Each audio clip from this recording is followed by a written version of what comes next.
اللهم صل على محمد وآل محمد اعوذ باللہ من الشیطان الرجیم بسم اللہ الرحمن الرحیم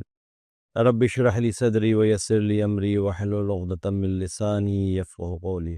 سب سے پہلے ہم عید غدیر کے موقع پر اپنے وقت امام زمانہ عجل اللہ تعالی فرجہ شریف کی خدمت میں تبریک اور تہنیت عرض کرتے ہیں، اور آپ تمام حضرات جو امیر المومنین علی بن ابی طالب کے ولائی اور ان کے چاہنے والے اور ان کے نقش قدم پر چلنے والے ہیں اور ان سے محبت کرنے والے ہیں، آپ سب کی خدمت میں امیر المومنین علی بن ابی طالب کی ولایت اور خلافت اور جانشینی رسول اکرم صلی اللہ علیہ وآلہ وسلم خلافت بلا فضل کی مبارکباد پیش کرتے ہیں۔ آئیے آج کی مناسبت سے ان آیات کی تلاوت کریں جس کو آیات غدیری کہا جاتا ہے۔ سب سے پہلے سورہ مائدہ میں جو ارشاد ہوتا ہے، بسم اللہ الرحمن الرحیم، یا ایھا الرسول بلغ ما انزل الیک من ربک وان لم تفعل فما بلغت رسالتہ واللہ یعصمک من الناس۔ یہ ابلاغ کی آیت اور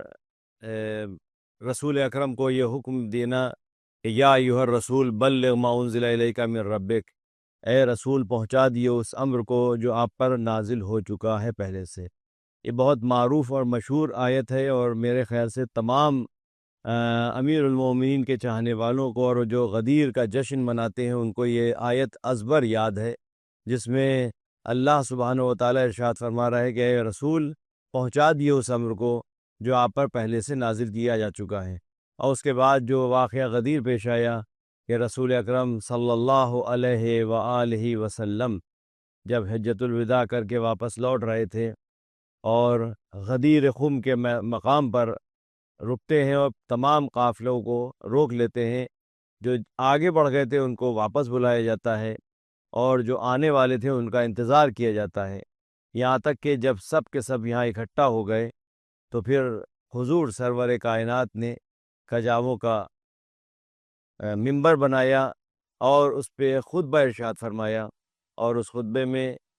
جو آپ نے احکامات بیان کیے اور اس کے بعد جو ضروری اعلان تھا اور جو سب سے زیادہ اہم اعلان تھا، آپ نے اس اعلان کو کرنے سے پہلے یہ اقرار لیا اور آپ نے فرمایا کہ الست اولی بکم من انفسکم۔ تمام مسلمانوں سے خطاب کر کے آپ نے فرمایا کہ میں تم سے افضل اور تم پر اولویت نہیں رکھتا ہوں، اور کیا میرا حکم تم پر واجب نہیں ہے؟ تو سب نے یک زبان ہو کر کہا بلا یا رسول اللہ، کہ کیوں نہیں رسول خدا، آپ کا حکم ہم پر واجب ہے اور آپ واجب الاطاعت ہیں۔ لہذا رسول اکرم نے پہلے اقرار لیا الست اولا، کیا میں تمہارا مولا نہیں ہوں؟ کیا میں تم پر حق اولویت نہیں رکھتا ہوں؟ کیا میں تم سے افضل نہیں ہوں؟ تو سب نے اقرار کیا، اور اس کے بعد جب رسول اکرم نے یہ اقرار لے لیا تو آپ نے فرمایا کہ من کنت مولا فہذا علی مولا۔ امیر المومنین علی بن ابی طالب کا ہاتھ تھاما اور اعلان کیا کہ جس کا میں مولا اس کا یہ علی مولا۔ یہ بہت مشہور واقعہ ہے، بہرحال اس میں زیادہ گہرائی میں جانے کی ضرورت نہیں، کیونکہ یہ اتنا روز روشن کی طرح مشہور غدیر کا واقعہ ہے کہ اس کو ہر مسلمان تسلیم کرتا ہے کہ یہ واقعہ پیش آیا تھا، اور یہ عید غدیر کے نام سے جانی جاتی ہے اور اس کو عید الغدیر کہا جاتا ہے۔ اور اس کے بعد دین کے اکمال دین کی سند آتی ہے، الیوم اکملت لکم دینکم واتممت علیکم نعمتی ورضیت لکم الاسلام دینا، کہ آج میں نے تمہارے دین کو کامل کیا، مکمل کیا، اور تمہارے اوپر نعمتیں تمام کر دیں، اور دین اسلام سے میں راضی ہو گیا۔ اس دن کو جو روز غدیر کا دن کہلاتا ہے، اس کو عید کا دن کہا جاتا ہے، اور یہ سب سے عظیم عید ہے اور بہت بڑی عید ہے، بہت بڑی خوشی کا دن ہے۔ حالانکہ بعض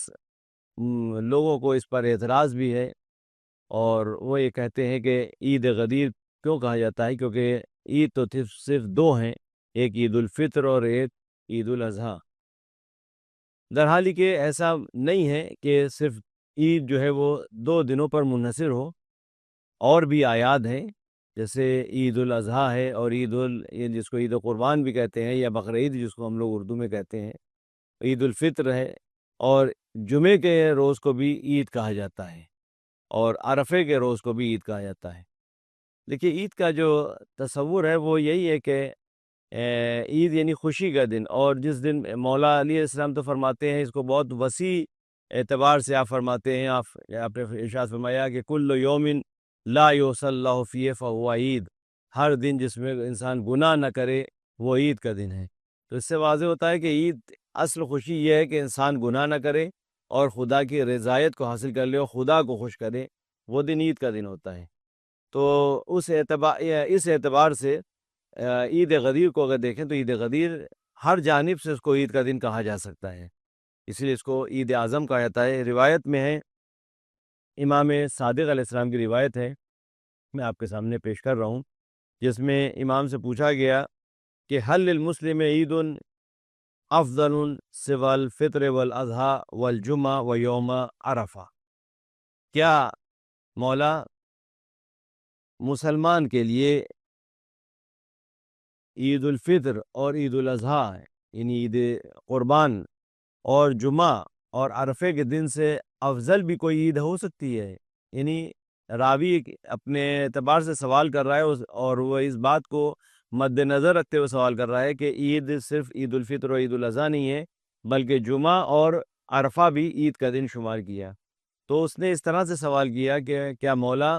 عید الفطر اور عید الاضحیٰ یا عید الاضحیٰ اور یوم الجمعہ اور جمعے کے دن اور عرفے کے دن کے علاوہ بھی کوئی اس سے افضل بھی عید ہو سکتی ہے؟ تو امام نے کیا ارشاد فرمایا کہ قال نعم، کیوں نہیں ہے؟ آپ نے فرمایا کیوں، بے شک، افضلها واعظمها واشرفها عند اللہ منزلۃ اليوم الذي اکمل اللہ فیہ الدین۔ آپ نے ارشاد فرمایا کہ ان آیات سے افضل، یعنی عید الفطر، عید الاضحیٰ اور جمعہ اور عرفے سے افضل اور ان سے اعظم اور ان سے اشرف یعنی شرف یاب، یعنی اس سے زیادہ شرف رکھنے والی اور اللہ کے نزدیک جو اس کی منزلت ہے، اس کا جو رتبہ ہے، وہ کون سا دن ہے؟ الیوم الذی اکمل اللہ فیہ الدین، وہ دن کہ جس دن اللہ نے دین کو کامل کیا تھا، تو اس دن کو عید اعظم کے نام سے جانا جاتا ہے۔ اور یہ سب سے بہترین، یعنی تمام آیات میں افضل اور اشرف اور افضل اور اعظم ہے۔ امام رضا علیہ السلام سے بھی منقول ہے، آپ فرماتے ہیں کہ افضل آیات امتی یوم غدیر، افضل آیات امتی، یہ یوم غدیر جو ہے وہ بہترین ہماری امت کی عید ہے، عید کا دن ہے۔ فرحوا اخوانکم باللباس الحسن، تو اس دن یعنی یوم غدیر جو بہترین دن ہے اور عید کا دن ہے، اس میں امام رضا علیہ السلام فرماتے ہیں کہ یہ بہترین عید ہے ہماری امت کے لیے، امت والوں کے لیے، تو اس میں خوشی کے اعتبار سے، کیونکہ خوشی کا دن ہے، فرحوا اخوانکم، اپنے بھائیوں کو اس میں خوش کرو، کائے سے؟ باللباس الحسن، اچھا لباس پہنا کر، نیا لباس پہنا کر، یعنی جس طرح سے ہم نیا لباس پہنتے ہیں اسی طرح سے ہم اپنے بھائیوں کو اور اپنے جو ضرورت مند ہیں، غریب غربا ہیں، ان سب کو اس عید میں شامل کرتے ہوئے نیا لباس ان کو پہنائیں۔ تو یہ روایت جو ہے اس اعتبار سے بیان کرتی ہے کہ عید کا دن ہے، یہ غدیر کا دن جو ہے وہ عید کا دن ہے۔ اب اگر اس پہ کوئی اعتراض کرے کہ یہ کیسے ممکن ہے کہ عید جو ہے وہ عید الفطر اور عید الاضحیٰ سے ہٹ کر یہ عید غدیر کو آپ عید کیوں مانتے ہیں، تو اس کے پیچھے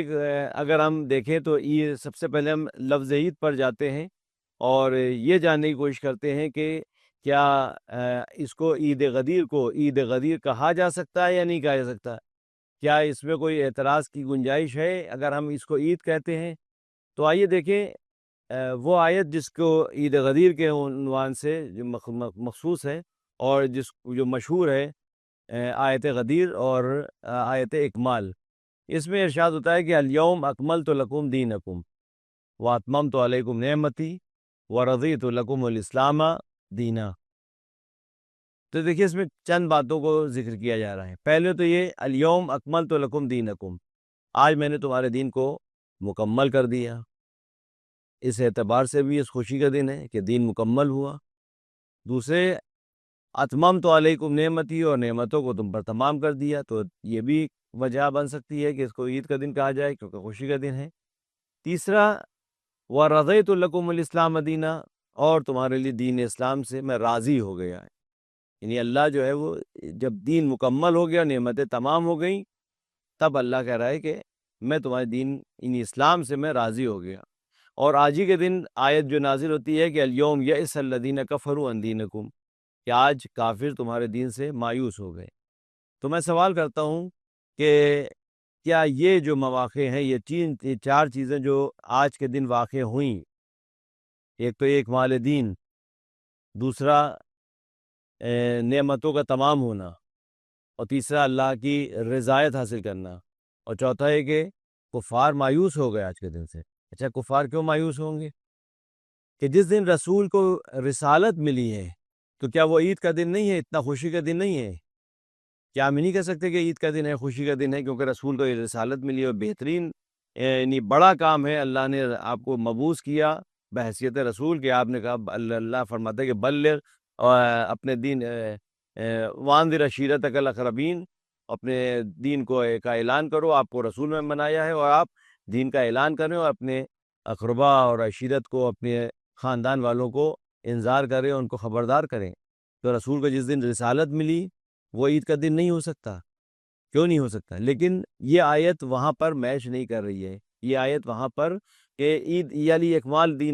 دین کی جو آیت ہے، وہ ایسی آیت ہے کہ اس کے اندر جو مواقع بیان کیے گئے ہیں، منی جو ہم نے آپ کو سامنے بیان کیا کہ اکمال دین اور اتمام نعمت اور اللہ کے رضایت اور مایوسی، کفار کی مایوسی، یہ ساری چیزیں جو اکٹھا ہیں، یہ کوئی ایک طرح سے دستار ہے کہ جس کو ہم ہر جگہ دیکھیں گا، کچھ ایسے سر کو ہم ڈھونڈیں کہ جس کے اوپر یہ دستار کو ہم پہنا سکیں، یا اس دستار کے ذریعے سے اس سر کو ڈھونڈیں کہ جہاں پر ہم اس کو اپلائی کر سکیں، اس کو ہم بیان کر سکیں کہ ہاں یہ یہاں پر یہ مناسب ہے اس کے لیے، کہ مثلا یہ آیتیں وہاں پر تطبیق کریں، یہ آیتیں وہاں پر تطبیق کریں، اور اس کے ان آیتوں کا جو ہے وہ مصداق وہاں پر دکھائی دے۔ تو ہم دیکھتے ہیں کہ کوئی ایسا موقع نہیں ملتا کہ جہاں پر یہ چاروں مواقع کھرے اترتے ہوں۔ اگر ہم یہ کہیں کہ اکمال دین، تو رسول کی بعثت کو ہم اکمال دین نہیں مان سکتے، کیونکہ جس دن رسول کو مبعوث کیا گیا اور رسول کو بحیثیت رسول کہا گیا کہ آپ رسول ہیں اور آپ جا کے ابلاغ دین کریے، تو یہ آیت کیونکہ اکمال دین کی طرف توجہ دلا رہی ہے، اکمال دین کو بیان کر رہی ہے، تو یہ آیت رسول کی بعثت کے وقت تو نہیں ہو سکتی، کیونکہ اب رسول کی بعثت ہوئی ہے، رسول کو ابھی رسالت کے عنوان سے پہچانوایا گیا ہے، رسول کے عنوان سے پہچانوایا جا رہا ہے، اور آپ سے کہا جا رہا ہے کہ ابلاغ دین کریے، اور یہ آیت بیان کر رہی ہے کہ آج ہم نے دین کامل کر دیا۔ تو اس کا مطلب یہ آیت پہلے نہیں نازل ہوئی، آخر میں نازل ہوئی ہے۔ تو یہ بعثت خوشی کا دن ہے، لیکن یہ آیت وہاں پر منطبق نہیں ہوتی۔ دوسرا موقع اگر ہم دیکھیں کہ جیسے اس میں کہا جا رہا ہے کہ الیوم یئس الذین کفروا عن دینکم، کہ آج کفار تمہارے دین سے مایوس ہو گئے، تو مایوسی کب ہوتی ہے؟ اگر ہم جنگوں پر اس کو اپلائی کریں اور تطبیق دیں اس آیت کو، تو وہاں پر بھی یہ اس کی تطبیق نہیں دی جا سکتی، کیونکہ جنگوں میں اگر کوئی رسول اللہ نے جنگیں جیتی ہیں، تو کچھ ایسی جنگیں ہیں کہ جہاں پر آپ کے اصحاب کی نادانی کی وجہ سے ان جنگوں میں شکست کا بھی سامنا کرنا پڑا ہے۔ تو ظاہر سی بات ہے، جہاں پر شکست کا سامنا کرنا پڑا ہے، تو وہاں پر آپ کو خوشخبری تو نہیں دی جا سکتی کہ بھئی بہت بہت مبارک ہو، آپ جنگ ہار گئے۔ خوشخبری تب دی جاتی ہے کہ جہاں پر جنگ جیت جاتے ہیں، اور وہاں پر مایوسی دشمنوں کو تب ہوتی ہے کہ جب ہار جاتے ہیں۔ تو اگر رسول کا لشکر کہیں ہارا ہے، شکست کھایا ہے، تو وہاں پر تو یہ آیت نہیں تطبیق آتی۔ ہاں، جہاں پر رسول کے لشکر نے اور رسول نے فتح کامیابی حاصل کی ہے، مثلا جنگ بدر کے موقع پر، جنگ خیبر کے موقع پر، جنگ خندق کے موقع پر، تو وہاں پر یہ آیت کی تطبیق دی جا سکتی ہے کہ ہاں بھائی، یہاں پر آپ کو مبارکباد دی جاتی ہے، یہ عید کا دن ہے اور یہ آپ جنگ جیت گئے۔ تو وہاں پر بھی ہم دیکھتے ہیں کہ اس آیت کی تطبیق نہیں ہوتی نظر آتی ہے۔ کیوں نہیں نظر آتی؟ اس لیے کہ اگر رسول اللہ کہیں جنگ جیتے بھی ہیں، تو وہاں پر دشمن کو شکست ہوئی ہے، وہاں دشمن مایوس ہوا ہے جو آپ کے مد مقابل آیا تھا، نہ یہ کہ پوری دنیا کا جو لوگ دشمن ہیں وہ مایوس ہو گئے. ہو سکتا ہے کہ وہ لوگ مایوس ہو گئے جو ہار گئے، شکست کھا گئے، لیکن دوسرے لوگ آئے وہ نئے عزم کے ساتھ آئے، ان کے وہ مایوس نہ ہو بلکہ امید کے ساتھ آئے اور عزم کے ساتھ آئے. لہٰذا یہ آیت جنگ کے میدان میں بھی جہاں فتح یاب و فتح و کامیابی حاصل ہوئی ہے وہاں پر بھی اس آیت کی تطبیق نہیں دی جا سکتی. اگر ہم یہ کہیں کہ رضایت دین کے لیے ہم دیکھیں تو یہاں پر رضایت دین میں بھی اللہ کہہ رہا ہے کہ میں تمہارے دین سے راضی ہو گیا. تو یہ آیت جو ہے وہ آخر میں نازل ہوئی جب تمام دین مکمل ہو گیا اور نعمتیں تمام ہو گئیں. جب نعمتیں تمام ہوئی تب اللہ فرما رہا ہے کہ ہم تمہارے دین سے راضی ہو گئے. تو عزیزان گرامی، یہاں پر جو کہنے کا مقصد یہ ہے کہ یہ آیت چار عنوان سے یہ بیان کر رہی ہے کہ عید کا دن اس کو کہا جا سکتا ہے کیونکہ خوشی کا موقع ہے، اور یہ چاروں کے چاروں مواقع صرف اور صرف ہم کو غدیر کے موقع پر منطبق ہوتے دکھائی دیتے ہیں کہ جہاں پر دین مکمل ہو رہا ہے اور کفار مایوس ہو رہے ہیں. کفار مایوس کیوں ہو رہے ہیں؟ دیکھیں، رسول اللہ کی حیات طیبہ جب آپ نے رسالت کا آغاز کیا تو طرح طرح کی آپ کے اوپر تہمتیں لگائی گئیں اور آپ کو آپ کو ستایا گیا. کبھی آپ کو ساحر کہا گیا، کبھی یہ کہا گیا کہ قرآن جو ہے یہ اپنی طرف سے نہیں بلکہ ان کو مدد کرنے والے لوگ موجود ہیں جنہوں نے ان کی مدد کی اور اس کو قرآن کو لکھ دیا. انہوں نے املا بولا اور انہوں نے لکھا قرآن کو. تو کہیں پر آپ کے جان کے در پہ ہو کر آپ کی جان کے قتل کرنے کی غرض سے آپ کے گھر پہ حملہ بولا، اور شب ہجرت رسول کو اپنا گھر چھوڑنا پڑا، وہاں سے پھر آپ ہجرت کر کے مکے سے مدینے چلے گئے. ہر طرح سے کوشش کر لی ان لوگوں نے، کفار نے، کہ رسول کو اور رسول کے مشن کو، دین کو ختم کر دیا جائے. وہ نہیں کر سکے. یہاں تک کہ جب رسول کے بستر پر علی ابن ابی طالب سو رہے تھے وہاں پر بھی یہ ممکن نہیں ہوا. تو آخر میں جب یہ ہر طرح سے مایوس ہو گئے تو پھر انہوں نے دیکھا کہ جب مدینے پہنچ گئے تو وہاں جنگیں ہو رہی ہیں اور جنگوں میں بھی فتح یاب ہوئے. تو انہوں نے سوچا کہ بھئی چلو رسول جو ہے وہ ان کے بعد کوئی بیٹا ان کا ہے نہیں،